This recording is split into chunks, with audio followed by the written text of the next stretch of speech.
Hello students, இன்னைக்கு நம்ம வீடியோவில் வந்து chapter 4 cost and revenue analysis பற்றி தான் நம்ம வந்து பார்க்க போகிறோம்.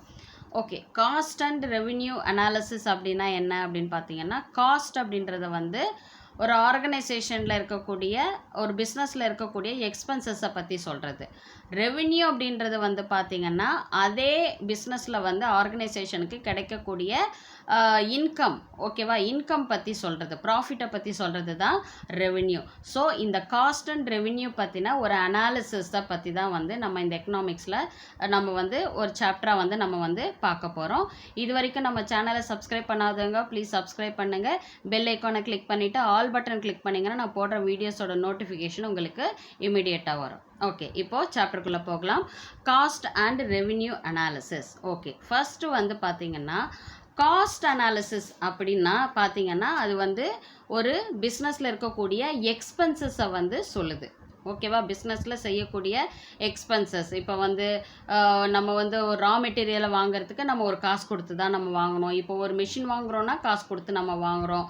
ஸோ இப்போ வந்து நான் ஒரு current bill, telephone bill, what ever be it is, என்னுடைய பிஸ்னஸ்க்காக நான் செலவு பண்ணக்கூடிய அந்த எக்ஸ்பென்சஸை பற்றின ஒரு விஷயத்த சொல்கிறது தான் காஸ்ட். ஓகேவா, so it helps to control spending. இப்போ வந்து காஸ்ட்டை நான் அனலைஸ் பண்ணுறதுனால எனக்கு ஆகக்கூடிய எக்ஸ்பென்சஸை வந்து நான் வந்து ஒரு அனலைஸ் பண்ணுறேன். ஓகேவா, நான் வந்து ஒரு ரிசர்ச் ஒர்க் பண்ணுறேன், எவ்வளோ நான் வந்து செலவு பண்ணணும். ஓகேவா, என்னுடைய பிஸ்னஸ்க்கு இந்த அவுட்புட் எனக்கு வரணும்னா நான் எவ்வளோ நான் செலவு பண்ணணும் அப்படின்றத நான் வந்து என்ன பண்ணணும், அனலைஸ் பண்ணணும். அதிகப்படியான காசு இருக்குது அப்படின்றதுக்காக நான் வந்து அதிகமாக செலவு பண்ணுறது அப்படின்றது அந்த பிஸ்னஸில் வந்து இருக்கக்கூடியது. அதில் வந்து பார்த்திங்கன்னா ஒரு கண்ட்ரோல் அப்படின்றது வந்து இருக்கணும். ஓகேவா, ஸோ காஸ்ட் அனாலிசிஸ் அப்படின்றது வந்து பார்த்திங்கன்னா அந்த எக்ஸ்பென்சஸை வந்து நம்ம ஸ்பெண்ட் பண்ணும் பொழுது அதை வந்து கட்டுப்படுத்தக்கூடிய ஒரு அனலைசேஷன் தான் வந்து பார்த்திங்கன்னா காஸ்ட் அனாலிசிஸ் அப்படின்னு சொல்கிறோம். ஓகேவா, இதுவே ரெவென்யூ அனாலிசிஸ் அப்படின்றது வந்து பார்த்திங்கன்னா எதை பற்றி சொல்லுது, இன்கம், நம்ம பிஸ்னஸ்க்கு வரக்கூடிய இன்கம் பற்றி சொல்கிறது. இது வந்து பார்த்திங்கன்னா நம்மளுடைய ஏர்னிங்ஸை, அதாவது நமக்கு வரக்கூடிய ப்ராஃபிட்ஸையும் வந்து எடுத்து சொல்லக்கூடியது தான் வந்து பார்த்திங்கன்னா இந்த ரெவென்யூ அனாலிசிஸ். நம்ம இவ்வளோ எக்ஸ்பென்சஸ் நான் வந்து என்னுடைய பிஸ்னஸில் நான் வந்து இவ்வளோ காஸ்ட்டை வந்து நான் பே பண்ணுறேன் அப்படின்னா எனக்கு என்ன ரெவென்யூ வரும், எனக்கு எவ்வளோ இன்கம் வரும் அப்படின்ற விஷயத்த நான் வந்து என்ன பண்ணுறேன், அனலைஸ் பண்ணுறேன். அதுதான் வந்து சொல்கிறது தான் ரெவென்யூ அனாலிசிஸ். ஓகேவா, அப்போது ஒவ்வொரு ஆர்கனைசேஷனுடைய ப்ராஃபிட் அண்ட் லாஸ் அப்படின்றத வந்து மொத்தமாக முடிவெடுக்கிறது எது அப்படின்னு பார்த்தீங்கன்னா காஸ்ட் அண்ட் ரெவென்யூ. இது ரெண்டு தான் வந்து பார்த்திங்கன்னா ஒரு ஆர்கனைசேஷனுடைய ப்ராஃபிட் ஆர் லாஸை வந்து டிட்டர்மைன் பண்ணக்கூடியதாக, முடிவெடுக்கக்கூடியதாக இருக்குது அப்படின்னு சொல்கிறாங்க.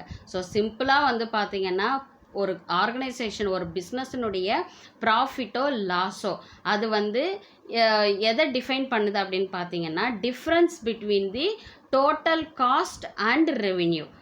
இப்போது டோட்டல் எக்ஸ்பென்சஸ் நான் வந்து ஸ்பெண்ட் பண்ணுறேன் அண்ட் டோட்டல் ரெவென்யூ எனக்கு எவ்வளோ கிடைக்குது, இது ரெண்டுத்துக்கும் இருக்கக்கூடிய டிஃப்ரென்ஸ் வந்து அது ப்ராஃபிட்டாகவும் இருக்கலாம், அது லாஸாகவும் இருக்கலாம். ஓகேவா, ஸோ அதை அனலைஸ் பண்ணுறது தான் வந்து பார்த்திங்கன்னா காஸ்ட் அண்ட் ரெவென்யூ அனாலிசிஸ். ஓகேவா, so cost and revenue analysis refers to examining the cost of production and sales revenue of the production unit or firm under various conditions. Okay, இப்போ cost and revenue analysis அப்படின்றது வந்து பார்த்திங்கன்னா ஒவ்வொரு ப்ராடக்டை நான் produce பண்ணுறேன் அப்படின்னா அப்போ எனக்கு அது ஆகக்கூடிய செலவினங்கள் என்ன அப்படின்றத நான் வந்து அதாவது ஆய்வு செய்கிறேன். ஓகேவா, எக்ஸாமின் பண்ணுறேன்.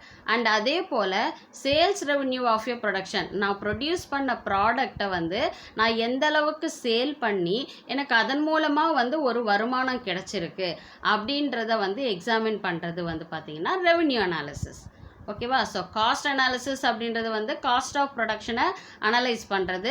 ரெவென்யூ அனாலிசிஸ் அப்படின்றது வந்து நான் வந்து ப்ரொடியூஸ் பண்ண ப்ராடக்டை வந்து சேல்ஸ் பண்ணுறதுனால எனக்கு எவ்வளோ ரெவென்யூ கிடைச்சிருக்கு அப்படின்றத பற்றி சொல்கிறது தான் revenue analysis. Okay, the objective of the firm is to earn profit and not to make loss. So obviously நமக்கு தெரியும் எந்த ஒரு பிஸ்னஸாக இருந்தாலும் எந்த ஒரு கம்பெனியாக இருந்தாலும் ப்ராஃபிட்டையே அடிப்படையாக வச்சு தான் அவங்க எல்லாருமே வந்து செயல்படுவாங்க, லாஸை வச்சு கிடையாது. கிடையாது. However, a firm's profit or loss is primarily determined by its cost and revenue. ஒவ்வொரு ஆர்கனைசேஷனுடைய ப்ராஃபிட் ஆர் லாஸ் அப்படின்றது வந்து காஸ்ட் அண்ட் ரெவின்யூவை பேஸ் பண்ணி தான் வந்து டிட்டர்மைன் பண்ணப்படுது, முடிவெடுக்கப்படுது. In simple terms, profit or loss is defined as the difference between the total revenue and the total cost. இப்போ நான் சொன்னேன் இல்லையா, so total revenue minus total cost. Total revenue எனக்கு வந்து இப்போ வந்து 1000 ரூபாய் எனக்கு ரெவென்யூ கிடச்சிருக்கு, நான் செலவு பண்ணது வந்து பார்த்தீங்கன்னா 500 ரூபா நான் செலவு பண்ணியிருக்கேன் அப்படின்னா அப்போ அந்த இடத்துல எனக்கு என்ன கிடச்சிருக்கு, 500 ரூபா ப்ராஃபிட் கிடச்சிருக்கு அப்படின்னு அர்த்தம். ஓகேவா? ஸோ இந்த டிஃப்ரென்ஸ் தான் வந்து நம்ம வந்து பார்த்திங்கன்னா ப்ராஃபிட் ஆர் லாஸை டிஃபைன் பண்ணுது. So as costs and revenue are very important to decide the production behaviour of the firm and its supply behavior in the market, it is necessary to understand the cost and revenue concept. So cost and revenue அப்படின்றது வந்து பார்த்திங்கன்னா important to decide the production. ஒரு ப்ரொடக்ஷனை வந்து நம்ம decide பண்ணுறதுக்கு ரொம்ப ரொம்ப ஒரு முக்கியமான விஷயமாக வந்து அது கருதப்படுது. ஓகேவா? ஸோ இது வந்து ஒரு ஃபர்மனுடைய ப்ரொடக்ஷன் பிஹேவியரையும் சரி, இல்லை வந்து அதை சப்ளை பண்ணி சேல் பண்ணக்கூடிய பிஹேவியர், மார்க்கெட்டில் நம்ம எப்படி அதை சேல் பண்ண போகிறோம், அதன் மூலமாக நமக்கு கிடைக்கக்கூடிய ரெவென்யூ. ஸோ இதுக்கு எல்லாத்துக்குமே வந்து நம்ம காஸ்ட் அண்டு ரெவென்யூனுடைய கான்செப்ட் என்ன அப்படின்றத தெரிஞ்சால் மட்டும்தான் நம்மளால் வந்து ஒரு பிஸ்னஸை வந்து சக்ஸஸ்ஃபுல்லாக வந்து கொண்டு போக முடியும். ஓகே, இப்போ வந்து காஸ்ட் அனாலிசிஸ். இப்போ வந்து ஃபஸ்ட்டு வந்து நம்ம பார்க்க போகிறது காஸ்ட் அனாலிசிஸ். காஸ்ட் அனாலிசிஸ் அப்படின்றது வந்து பார்த்திங்கன்னா இது எதனுடைய ரிலேஷன்ஷிப் அப்படின்னு பார்த்தீங்கன்னா காஸ்ட் அண்ட் அவுட்புட்டு. ஓகேவா? Cost and output. இப்போ நான் வந்து ஒரு ப்ராடக்ட்டுக்கு இவ்வளோ செலவு பண்ணுறேன், எவ்வளோ குவான்டிட்டியாக நான் வந்து ப்ரொடியூஸ் பண்ணுறேன். ஓகேவா? எவ்வளோ காஸ்ட்டு நான் செலவு பண்ணுறேன், எவ்வளோ குவான்டிட்டியை நான் வந்து ப்ரொடியூஸ் பண்ணுறேன். இந்த ரெண்டுத்துக்குமான ரிலேஷன்ஷிப்பை சொல்கிறது தான் வந்து பார்த்திங்கன்னா காஸ்ட் ஃபங்க்ஷன். ஓகேவா? இப்போ வந்து நான் வந்து இப்போ ஒரு பொருளை வந்து நான் ப்ரொடியூஸ் பண்ணுறதுக்கு ஒரு 10 ரூபா செலவு பண்ணுறேன்னு வச்சுக்கோங்க.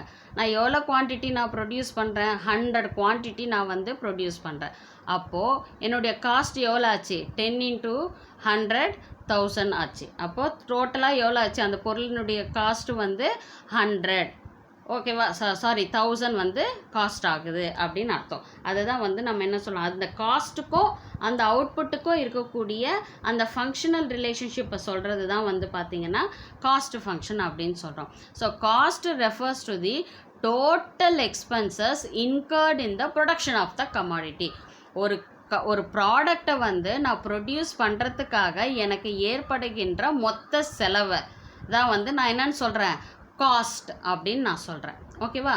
So cost analysis refers to the study of behaviour of cost in relation to one or more production criteria, namely size of output, scale of production, price of factors and other economic variables.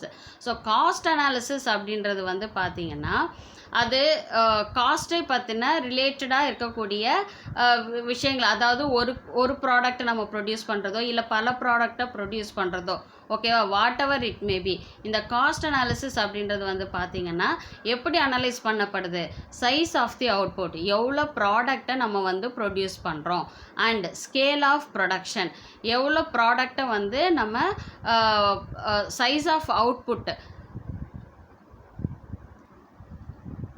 So size of output, scale of production, எவ்வளோ அதிகப்படியான குவான்டிட்டிஸை நம்ம produce பண்ண போகிறோம், and prices of factors, அதாவது நம்ம அந்த ப்ராடக்டை produce பண்ணுறதுக்காக நம்ம யூஸ் பண்ணக்கூடிய ஃபேக்டர்ஸ், அதாவது ரா மெட்டீரியல்ஸ், லேபர்ஸ், மெஷின்ஸு, அதற்கான எலக்ட்ரிசிட்டி, ஸோ இதற்கான விலை, அண்ட் அதர் எக்கனாமிக் வேரியபிள்ஸ். இன்னும் அது இல்லாமல் மற்ற சில நமக்கு இந்த அதுக்கு ரிலேட்டடாக இருக்கக்கூடிய, நம்ம ஒரு ரெண்ட்டு கொடுக்குறோம், ஒரு இடத்துல வந்து நான் ஒரு பிஸ்னஸ் நடத்துகிறேன்னா அந்த இடத்துக்கு நான் ரெண்ட்டு கொடுக்குறேன் அப்படின்னா அந்த விஷயங்கள் எல்லாமும் சேர்ந்து அது எல்லாத்தையும் சேர்த்து வச்சு தான் வந்து பார்த்திங்கன்னா நம்ம ஒரு ப்ராடக்ட்டுக்கான ஒரு ப்ரைஸை வந்து காஸ்ட்டை வந்து நம்ம நிர்ணயிக்கிறோம். ஓகேவா? So the functional relationship between the cost and output is expressed as cost function. So ஒரு கமாடிட்டிக்கு செலவு பண்ணக்கூடிய ஒரு ப்ராடக்டை ப்ரொடியூஸ் பண்ணுறதுக்காக நாம் செலவு பண்ணக்கூடிய காஸ்ட் அண்ட் அதன் மூலயமா நமக்கு எவ்வளோ அவுட்புட் கிடைக்குது, இது ரெண்டுத்துக்குமான ஒரு ஃபங்க்ஷனல் ரிலேஷன்ஷிப்பை தான் வந்து நம்ம என்னன்னு சொல்கிறோம், காஸ்ட் ஃபங்க்ஷன் அப்படின்னு நம்ம வந்து சொல்கிறோம். இங்கே வந்து பார்த்தீங்கன்னா காஸ்ட் ஃபங்க்ஷனை வந்து maybe written as C is equal to F of Q அப்படின்னு சொல்கிறாங்க. ஸோ காஸ்ட் ஃபங்க்ஷனுக்கான ஒரு ஃபார்முலா மாதிரி கொடுத்துருக்காங்க. வேர் C அப்படின்றது வந்து எதை இன்டிமேட் பண்ணுது, காஸ்ட்டை வந்து இன்டிமேட் பண்ணுது. Q அப்படின்றது வந்து குவான்டிட்டி ஆஃப் அவுட்புட், எவ்வளோ ப்ராடக்டை நீங்கள் வந்து ப்ரொடியூஸ் பண்ணியிருக்கீங்க. இப்போ வந்து 100 குவான்டிட்டியை நீங்கள் ப்ரொடியூஸ் பண்ணியிருக்கீங்களா, இல்லை வந்து 400 குவான்டிட்டியை ப்ரொடியூஸ் பண்ணுறீங்களா, அதை சொல்கிறது தான் வந்து பார்த்தீங்கன்னா Q அப்படின்றது. So cost functions R derived functions because they are derived from production functions. Cost functions அப்படின்றது வந்து எதுலேருந்து பிகாஸ் எதுலேருந்து அதை டிரைவ் பண்ணியிருக்காங்க அப்படின்னு பார்த்தீங்கன்னா ப்ரொடக்ஷன் ஃபங்க்ஷன்லேருந்து தான் அதை டிரைவ் பண்ணியிருக்காங்க. ப்ரொடக்ஷன் ஃபங்க்ஷன் அப்படின்றது என்ன அப்படின்னு வந்து பார்த்தீங்கன்னா, இப்போ வந்து ஒரு ப்ராடக்டை நான் ப்ரொடியூஸ் பண்ணணும் அப்படின்னா அதற்கான இன்புட்ஸை நான் வந்து கொடுக்கணும் இல்லை, ஓகேவா? ஸோ நான் எவ்வளோ இன்புட்டை நான் கொடுக்குறேன், அதன் மூலமாக எனக்கு எவ்வளோ maximum of quantity of output வந்து நான் ப்ரொடியூஸ் பண்ணுறேன். இது ரெண்டுத்துக்கு இருக்கக்கூடிய ரிலேஷன்ஷிப்பை சொல்லக்கூடியது தான் ப்ரொடக்ஷன் ஃபங்க்ஷன் அப்படின்றது.